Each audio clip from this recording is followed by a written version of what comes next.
Trading at Schwab is now powered by Ameritrade, giving you even more specialized support than ever before. Like access to the trade desk, our team of passionate traders ready to tackle anything from the most complex trading questions to a simple strategy gut check. Need assistance? No problem.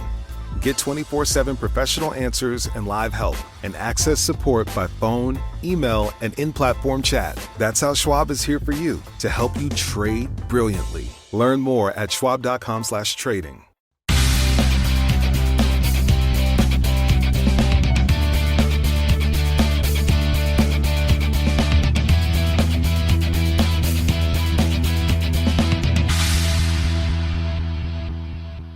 What if The Rock never left WWE in 2002? No Hollywood, no Scorpion King, just straight up domination in a squared circle. Could he have crushed Cena's rise, faced HBK at WrestleMania, or turned heel and ruled the Ruthless Aggression era? We're about to rewrite WWE history. It's me versus Matt Burns, and you get to decide who booked it better.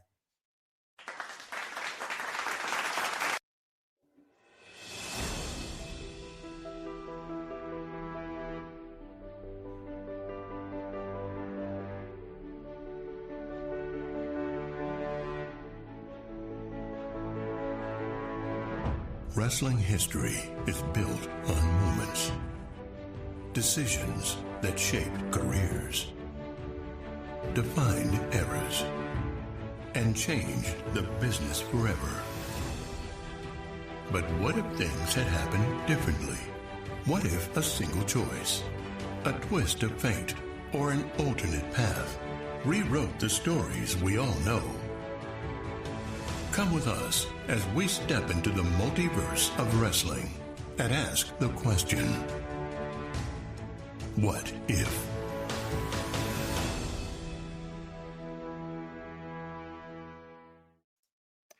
Hey, it's Scott Barratt, and you're back with the burning truth. And I'm here with a man who's more electrifying than The Rock, with a mic in one hand and a booking pen in the other. It's the Sultan of storylines himself. It's Matt Burns, everybody. You're on mute, Matt Burns. You're on mute. Good job. The applause is coming. I was striking a pose. That's what I was doing. Strike a pose. And a bit of a different episode for us this week, Matt. Looking forward to it. Yeah, it's going to be a bit unique. It's the marvel that we've got with this absolute genius idea that we've got, which is what if. Now, we've done the burning truth. What if? Yeah. We've done one aspect of the what if, which I got thrown in the deep end. Yeah. We trialed it on an episode of the pod last week, the week before. You had a go. Did a really good job, actually, if I remember rightly. Yeah, seen as I'm not the planner. I'm not the planner. Yeah, you know you have one who's, the order, and the other one who's the chaos. And you are the chaos of this podcast, Matt Burns. That is true.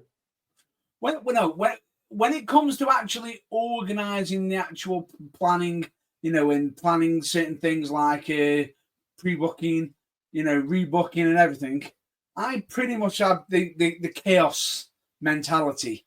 When it comes to when it comes to the structure of the podcast itself, I'm the order and you're the chaos. so we switch. Yeah. So it's I think it's fair to say, Matt Burns, on this team, I'm the Seth Rollins and you're the Dean Ambrose. I think that's pretty much where we are. Yeah, you know what? I'll go with that. Now, we haven't planned any segments for this week, Matt Burns, because what we wanted to do was jump straight into what if and take turns today on our topic, which is what if The Rock never left WWE in 2002 for Hollywood. But I would like, if it's all right with you, just to take a brief detour to a segment that we call The News.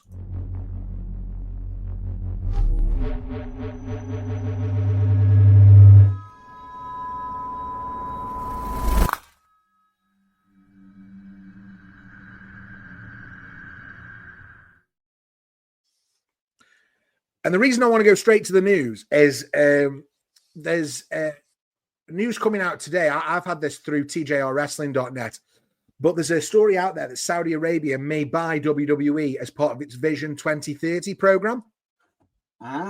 Is this linked with the speculation rumor of TKO wanting to sell WWE as well?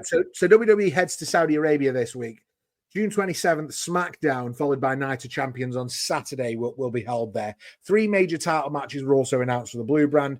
Women's champion Tiffany Stratton's going to face Nia Jax in a last woman standing match. Zelina Vega defending her Women's United States Championship against Julia. And the Street Profits putting their tag titles on the line against the Wyatt Six. But the Stanford-based company struck a lucrative deal with Saudi Arabia to host events in the country as part of its Saudi Vision 2030. Over the time, or the last 10 years or so, the number of PLEs over there has gradually increased. Not so long ago, it was officially announced that the 2026 Royal Rumble is going to take place in Ryder, and that's the first time we've ever had the Royal Rumble outside of North America. It's interesting that this news story probably, it could be something, it could be nothing, because it actually comes from Stevie Richards initially. And what he said is that, talking about Vince McMahon's future involvement in WWE, now he successfully established working relationships with Saudi. He also mentioned the possibility of the Saudis acquiring the company as part of this Saudi Vision 2030 campaign. He said, Vince McMahon still has, I believe, a strong connection to the Saudis, but they may take over WWE or buy it, say, in the next 30 years for the 2030 thing they're trying to do. I'm going to throw a flag and say that I think this is just speculation and a bit of rubbish, but I also think it's a possibility. It's certainly out there as a possibility. I would not be surprised if Saudi Arabia eventually did purchase WWE. You know, I think about TKO as a brand, as a business. This is not a family business that wants to hold the company forever. They will have an exit strategy. These guys are in it to make money, right? Yeah. Do not think for a second TKO are going to own WWE long term, because they're not. No. They're not, because as much as they've got their UFC, right, and everything, which has been like a. But I also don't think UFC is a long-term investment for them. As soon as they can spin that for more money, I think it's out. I think it will be, because UFC has actually changed hands multiple times. Zuffa, TKO, and everything. It's actually changed hands about 3 or 4 companies, if I'm not mistaken. Now, the problem that you've got is, now that it's out of Vince McMahon's hands, and sort of the real question, and this is where I think it all lies in, it all lies within the speculation of, what does Nick Khan want from this himself? Yeah. I think he'll be one of the deciding factors of whether we get AEW staying exactly where it is, or I wouldn't even be remiss that if TKO does actually sell it, if it's not the Saudis, I can see a certain $1 company productions possibly trying wanting to lean into it. Agreed totally. Let's move on. We haven't got too long on this podcast today, because there's a few more stories that I want to get to. I actually want to talk about AEW, if that's okay. So, popular match to return at AEW, again, taken from TJR Wrestling today. But the Casino Gauntlet match will be at All In for the first time at All In Texas. Sorry, it might have been the first time last year, but it's back this year. Sorry. All In Texas, the Casino Battle Royal will take place. So I'm quite excited about that. I quite like the Casino Gauntlet. You're not the only one, but there's an additional notice as well that I've got to throw on here. The most recent show of AEW was in Mexico, correct? Correct. There was a bit of an after show moment that happened. Do you know about this? Is this right? So my next piece of news is also AEW and concerns Mercedes Moné and Tony Storm. Mine doesn't. The one that I was just about to say. Okay, well, I'll let you go first, then, and we'll finish up with Mercedes and Tony. A certain Mexican wrestler, got rescued, and it's from a person who hasn't been in AEW for ages. Yeah. Yes. Yes. Yes. We know who you're talking about.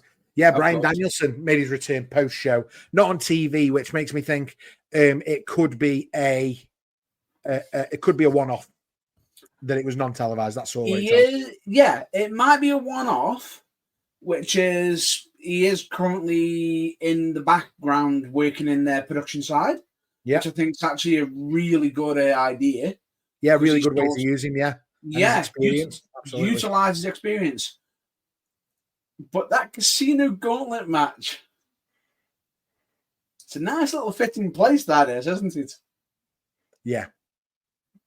Okay, my next piece of AEW news, then, you're going to love this. This has really piqued my attention, this feud, and it's Mercedes Moné and Toni Storm. And the explosive promo this week on Collision, and I'm going to read word for word verbatim what was said by Toni Storm. Now, I want to say this as nicely as possible, Mercedes. I'm not some other motherfucker. I'm timeless Toni Storm. I am the AEW Women's World Champion. And if you make one false move, I'm going to eat you alive. I'm sold on this. I am. I'm actually going to watch All In. I'm going to watch All In this year because I want to see Mercedes and Toni. I want to see the best female wrestling star of the last 12 months, Toni Storm, versus the worst female wrestling star of the last 12 months. Basically, what you're trying to see is if Toni Storm can wrestle with a broom. Yeah. Yeah. Well, we know she can promo with one. So, yeah. I mean, they've built it up perfectly for me. It really, it's got my attention. They're using two really credible characters. Yeah, one for all the right reasons, one for all the wrong reasons, and they've put them together for the biggest show of their year. It's really good booking at a really good time. I just wish the rest of the show was as well booked as this. Yeah, no, I can get where you're coming from. For me, with the whole Mercedes Moné, the only issue I have lately is I feel as though Mercedes Moné has been getting far too much. It's like she's just, wrestling in Mexico.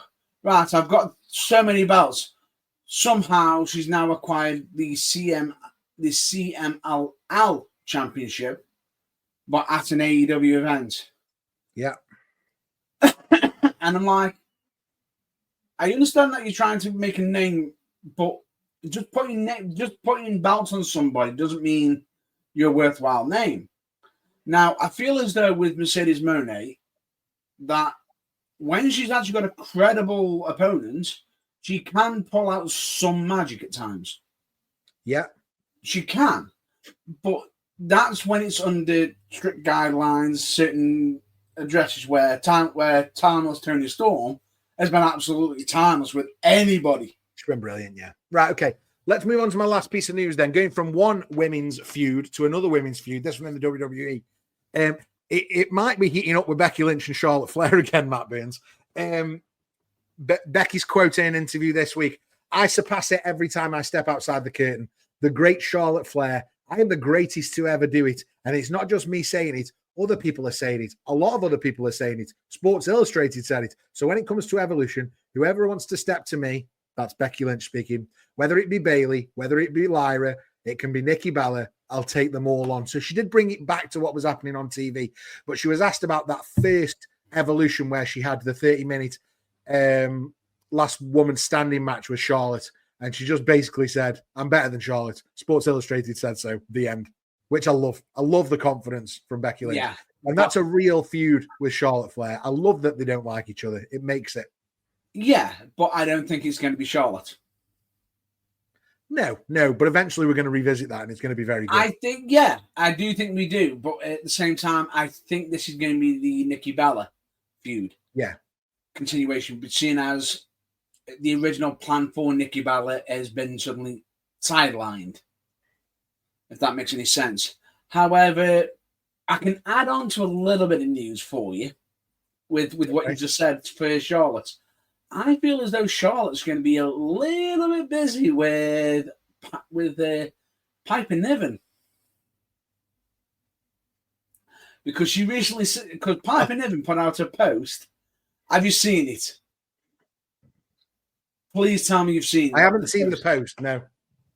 She's literally going in and saying, how she's, how certain individuals have done amazingly well and everything, over years and years of practice. They don't always intend, it looked like she was intending to say she doesn't aim to injure anybody. However, unfortunately, on SmackDown, I did not walk away injuring Charlotte Flair. I'm like, whoa! And I suppose the last thing is madness. I suppose the last thing I want to cover, though, Matt Baines, I don't know if you've seen this, is just about the pipe bomb from Friday Night SmackDown. Or should I call it the goof bomb? Wait, can I put that on hold? Because I feel as though we need to have that be the end of the news.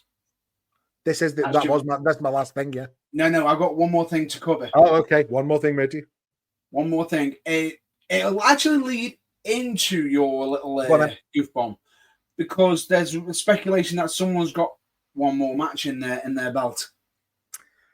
Okay. I've heard this. I can't see it, but carry on. Stone Cold Steve Austin supposedly has one more under his belt, and they're sitting there trying to throw out the speculation that they're going to try and get the actual, the dream match of dream matches of Stone Cold Steve Austin versus CM Punk. It would be good. It would be good, but I just can't see it. I just don't think it's the right time myself personally. It's too late. It's a bit too late. I feel as though when the time was ripe, they could have done it. They didn't pull the trigger. The right time was 2014, 2013, 2014. The time's passed. Right, okay, so leading on from that is the pipe bomb, which included CM Punk, the famous CM Punk pipe bomb that was spoofed or goofed this week by John Cena. I'm calling it the goof bomb because it was a bit goofier than the original pipe bomb. Gosh. It was a bit goofier than the original CM Punk one. Hopefully you've all seen it. If you haven't, go find it on YouTube and come back to us. But interestingly, all the talking heads online are speaking about it, and your best mate, your best mate, bro, your best mate Vince Russo. He said, "Bro, I'm gonna say it, bro." I'm not gonna do the voice.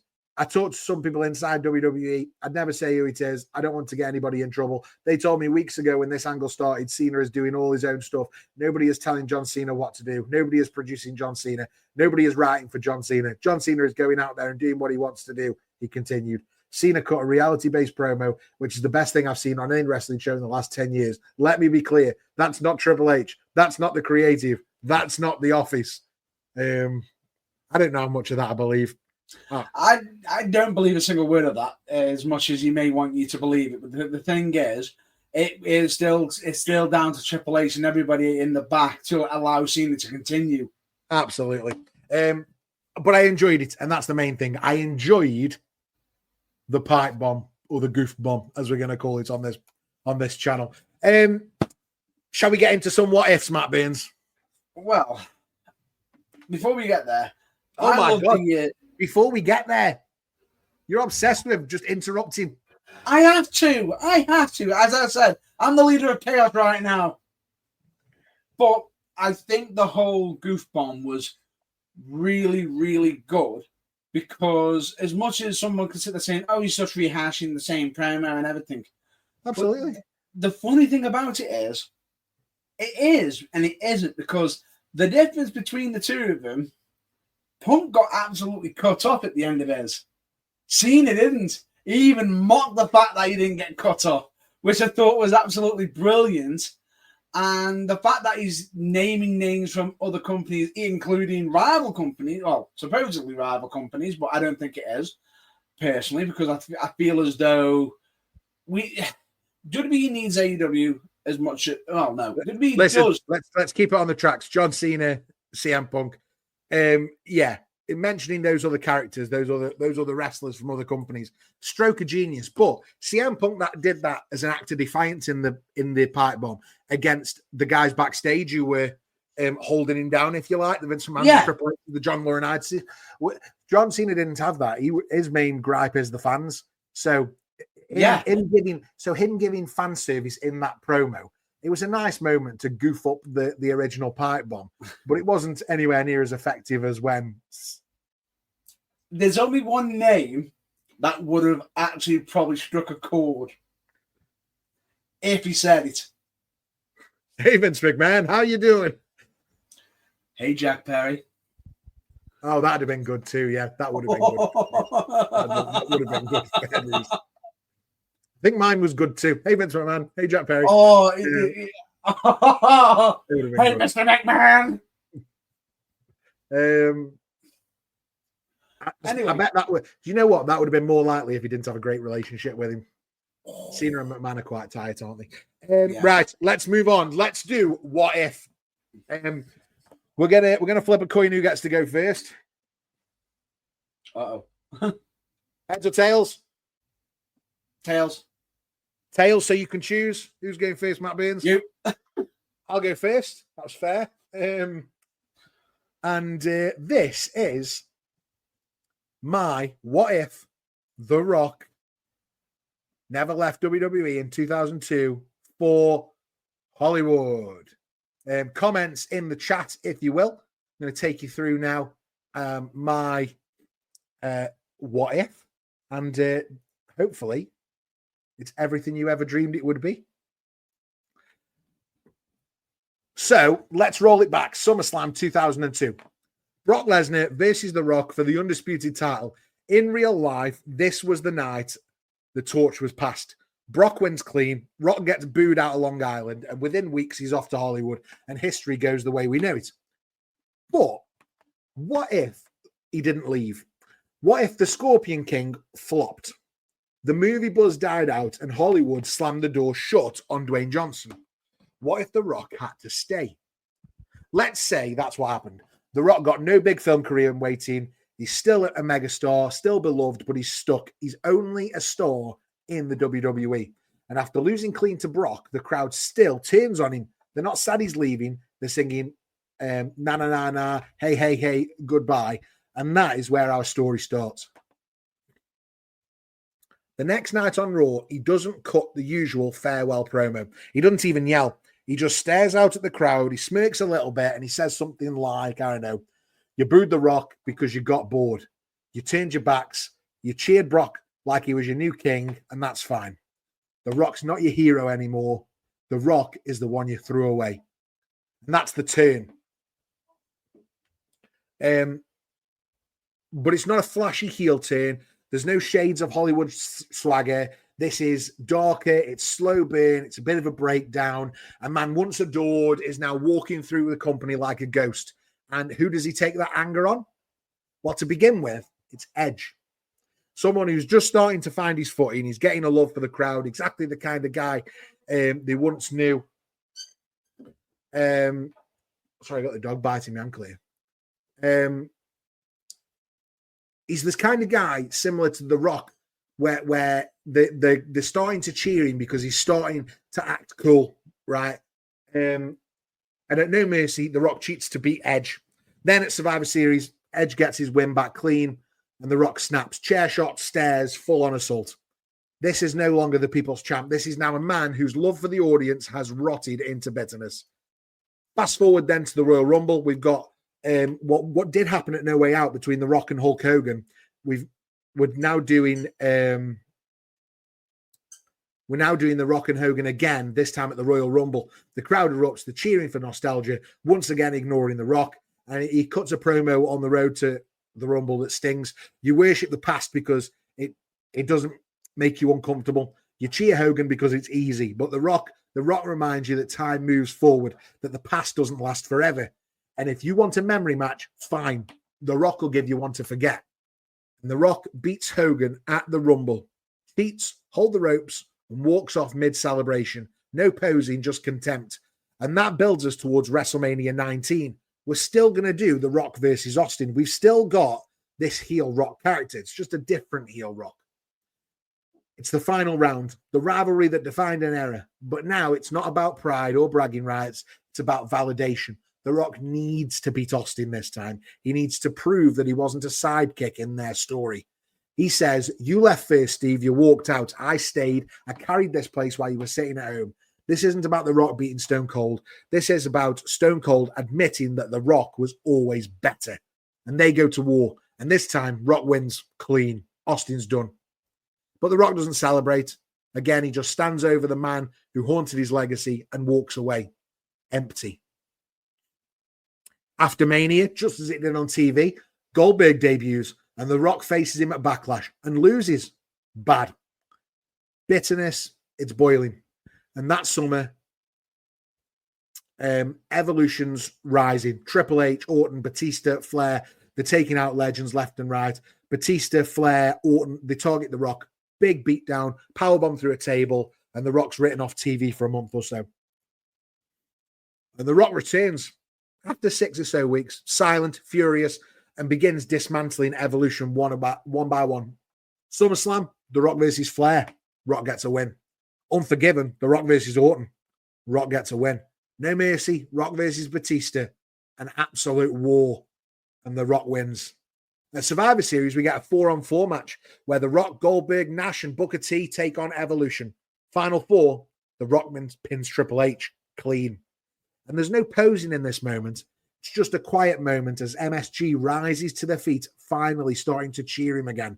And he mouths something like, thank you.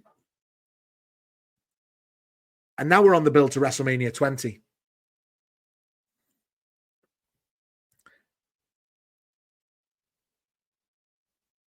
In this timeline, Benoit does not win the Rumble. There is no Benoit Triple H. Benoit doesn't need a push to be a big babyface on Monday Night Raw because we have The Rock, and The Rock's coming back as the babyface. So the main event after Rock wins the Rumble is Rock versus Triple H for the World Heavyweight Championship at WrestleMania 20. No Benoit, no Shawn Michaels in a triple threat because HBK and The Rock don't get on. Triple H survived the Attitude Era, survived the invasion, survived every challenger except me. I'm not coming for the crown hunter. I'm coming to end this reign of terror. And at WrestleMania 20, at Madison Square Garden, The Rock versus Triple H, 10 years in the making. And this time, The Rock wins the title clean, not for the fans, not for the show, just to remind the world he never needed to leave. And that sort of closes this sort of redemption arc. So we have the heel turn when he gets booed out of the building, when he's leaving, when he's wrestling the Brock Lesnar at SummerSlam. And we've almost seen it through the entire Brock Lesnar years now. Brock goes at WrestleMania 20. So The Rock's held Monday Night Raw first as a heel, but then through the babyface sort of effect. And the ripple effect of that happening is huge. Cena, he still rises, but not as fast. SmackDown still is yard, but without the fan base turning on him so early, he doesn't face the same pressure to carry the company because The Rock is there as this perennial babyface going forward. Randy Orton, his turn doesn't happen in 2004 at SummerSlam. It takes the full year. We're not in a rush to take the belt off Benoit. So Randy Orton doesn't end up turning until just before WrestleMania 21. And that's when we get Orton versus Triple H at that WrestleMania 21 main event. Takes the Batista slot. And that's a real earned moment. Batista's turn comes even later, well into 2005. And maybe it builds, boils, and it means a bit at the time, but it's not even half as impactful as it would have been. One of the biggest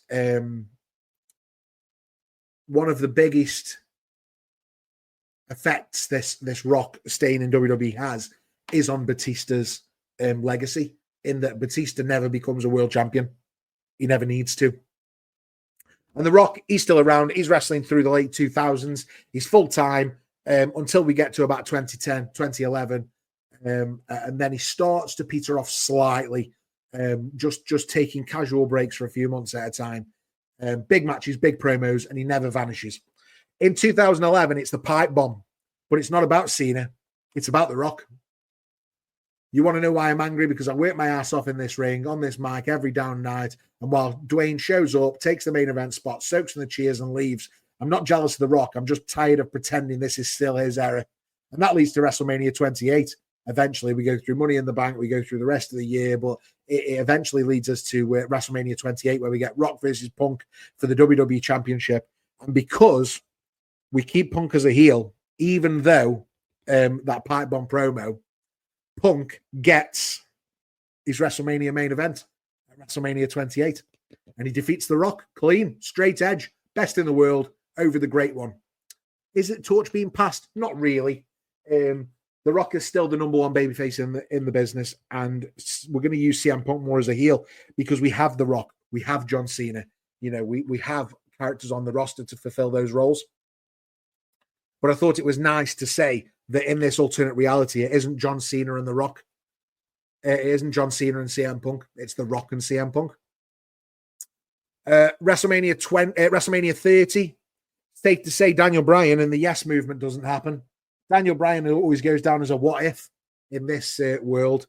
He was really over as a babyface, but he never got a world title. He never got a WWE title. He never got a WrestleMania main event. He may have won a world title, but very similar to the likes of Dolph Ziggler, very much a what if of professional wrestling.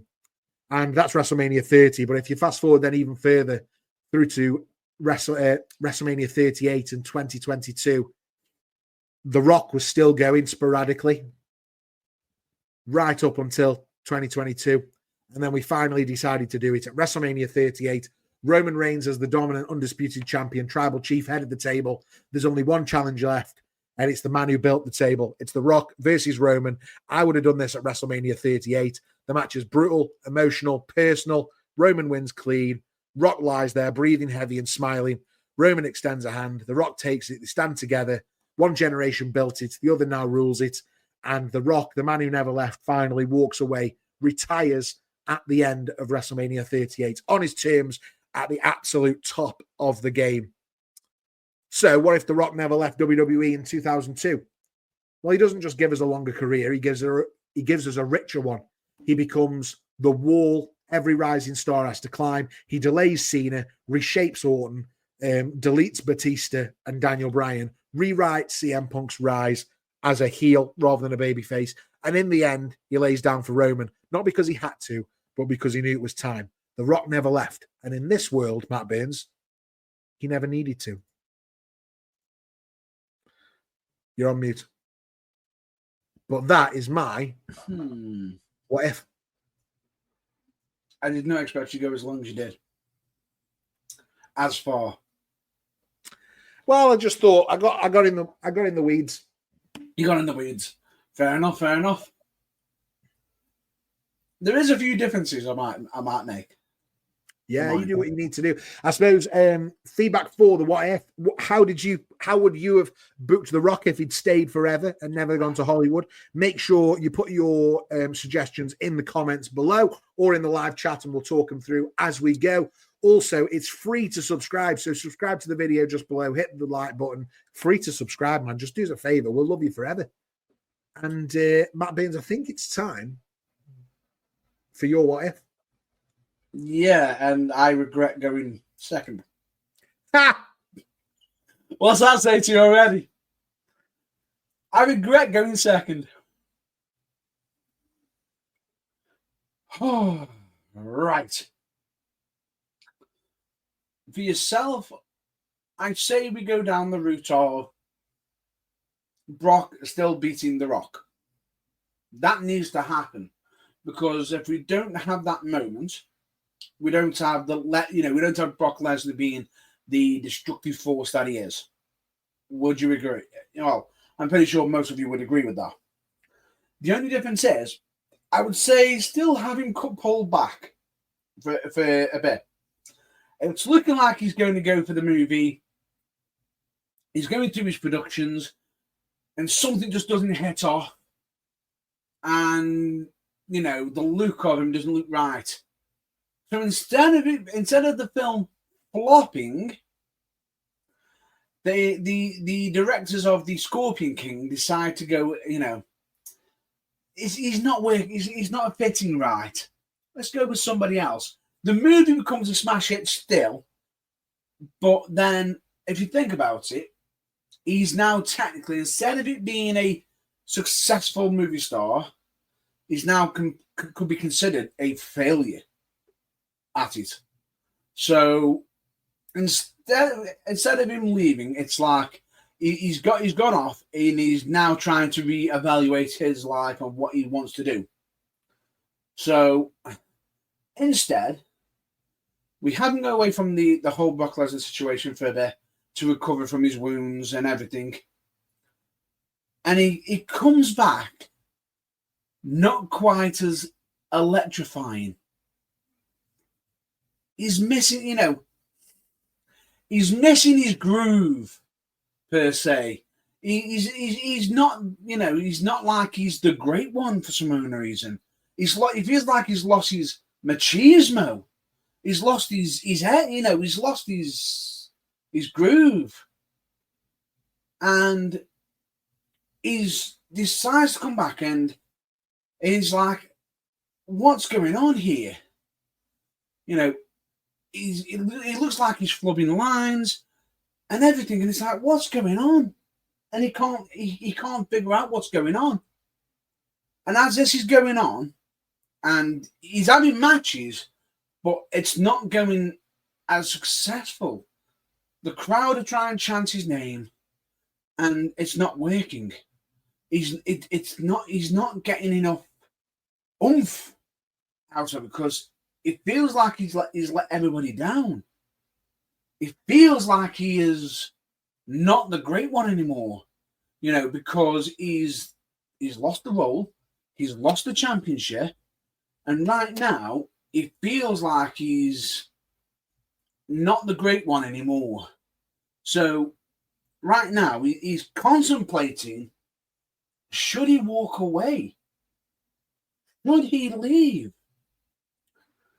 And he's got some of his biggest challenges, and everything. You've got it comes to where even Stone Cold even sees the problem, a bit of the problem, and even he's saying, snap out of it. You are the Rock. You are the Rock. You are meant to be my polar opposite. You meant to be, go, find your edge, find your oomph and everything. Something's not right. And it even goes as far as trying to slap it into him. Nothing's just working. But eventually, he gets some advice. He seems to, someone gives him a phone call, gives him a bit of a pep talk, and literally says to him, and you can see, he's like, no, you're right. I need to get myself out of this funk. Otherwise, I'm not just tarnishing my name. And he eventually goes out there and starts getting some minor wins again, firing back. And people are wondering, who's managed to finally convince The Rock to come around? Because there can't be that many people who could possibly be just as electrifying as The Rock. And The Rock turns around, and eventually, as he's building himself up, and we get it. So he gets to a point where instead of fighting Goldberg, we have Goldberg going to Triple H instead. He instead attempts to fight. He attempts to regain a certain championship, from Brock Lesnar potentially, and we sit there saying, to get back to here, I bet you're all wondering who got me back to where I was. And he goes, and the man I'm going to reveal who it is, I'm going to reveal the week before he's deciding to have his his championship match against Brock Lesnar, because, as we said, I'm going to say he's going to be potentially trying to regain the championship, and I'm just trying to go with it. Let's just say he's going for No Way Out, right? So the show before No Way Out, he decides to reveal that he wants to have the big reveal be. And it's none other than the Soul Man himself, his dad, Rocky Johnson, who's given the pep talk. And so at No Way Out, we've got Brock Lesnar versus The Rock, with Rocky Johnson in his corner, trying to egg on his son, the Soul Man, to try and get him going, get him the win. And unfortunately, it doesn't pay off, not quite yet. Lesnar just gets the edge on him, just over. And The Rock's now furious, just now thinking, what have I got to do? What have I got to do to become WWE champion again? And we end up instead having the whole, let's have another match, a rematch potentially with Austin and The Rock to decide the future of it. The only difference is, instead of it being a heel Rock and a heel Rock and face Stone Cold, we still keep it as face versus face. And The Rock decides that he is challenging Austin because, seeing as he can't beat Lesnar, why doesn't he beat the one thing he's never done before? Beat the Rattlesnake at WrestleMania. And at WrestleMania 18, it's looking like it's going down the different path. The only difference is, yes, I know most people will probably say that saying, why are you changing the dynamic of it? I feel as that them pair could still do their antics, whether Rocker's face or heel and everything, and it would still be entertaining. And Rock gets the win. He's in disbelief, the fact that he's absolutely broken that curse of his, of the rattlesnake. And he's thinking, could I do it one more time? Could I potentially do it one more time and regain the championship or beat Brock Lesnar? Now, if I'm not mistaken, I'm just trying to think where we were at WrestleMania, right? Because we got Brock Lesnar.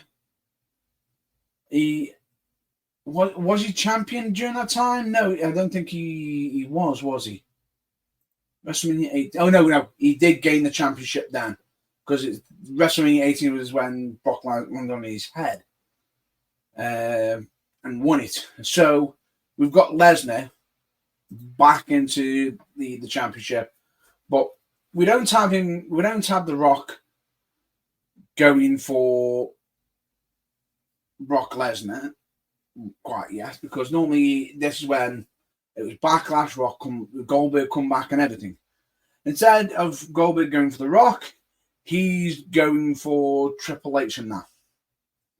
Instead, we decided to push Goldberg towards Triple H a little bit early. The Rock, I'd say probably he's still in disbelief over the whole situation with the fact that he's just beaten Austin. Right. So we instead end up having a number one contendership for the WWE Championship.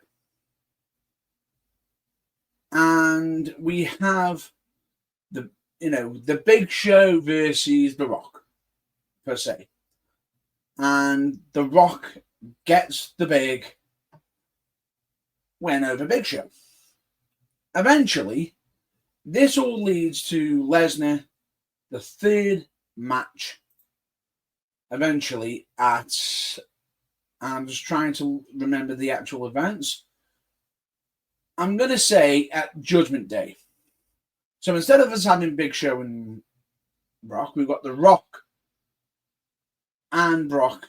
Final time, third time, he finally gets that big win, and he regains that championship. He regains his WWE championship, and he's absolutely beside himself, finally getting it. Over it. Now, during this whole time, we've got the Soul Man in The Rock's corner. While he's sitting there bragging and everything, we've got a rising star in Randy Orton coming up the rankings quickly. Now, instead of the whole Orton incident situation, why don't we tell a little bit of a nostalgia, shall we say, and have Randy Orton teaming with Bob Orton against The Rock and his dad, Rocky Johnson. That would be an excellent feud, I think. I feel as though, because that's a bit of nostalgia. Where I'm going to say I'm going to have some changes compared to your storyline, and everything. Eventually, I would say give The Rock a bit of a good run with the championship. He drops it a few times back to probably Lesnar, probably Big Show somewhere, and everything. But I feel as though where, like you said, with Benoit, with him eventually dropping his title in the original timeline to Randy Orton. What if instead of Benoit, it was The Rock who dropped a championship to Randy Orton? Because at the same time, not only is he dropping the championship to Randy Orton, he's also dropping the youngest ever championship record to Randy Orton as well. That's an interesting dynamic. Later on, when we had the whole rising of Cena and everything, The Rock, what I'm going to do with them two is the fact that The Rock, in this universe, in this what if, he's the failure. Where Cena isn't the failure. And instead of Cena being the face, or being a face, he's a full-on blown heel with The Rock. He's sitting there accusing The Rock of being an absolute failure in making it into the movies where he was successful. And everything. I went off and did the thing that you couldn't do. I put WWE on the universal scale where you didn't. You weren't good enough. You were just a pebble in the world sort of argument. And we have The Rock beating John Cena in that feud. And, first match, second time, we had Cena winning it and sitting there saying, I've got bragging rights over the entire situation. And then eventually I feel as though the way you ended yours is probably the same area where I would have ended it as well, with The Rock and Roman. With The Rock sort of indicating that, if Roman wants to be the head of the actual tribal, he's got to go through him. And Roman does do it, becomes head of the table, head of the family, and The Rock kneels to Roman as the Roman Empire builds.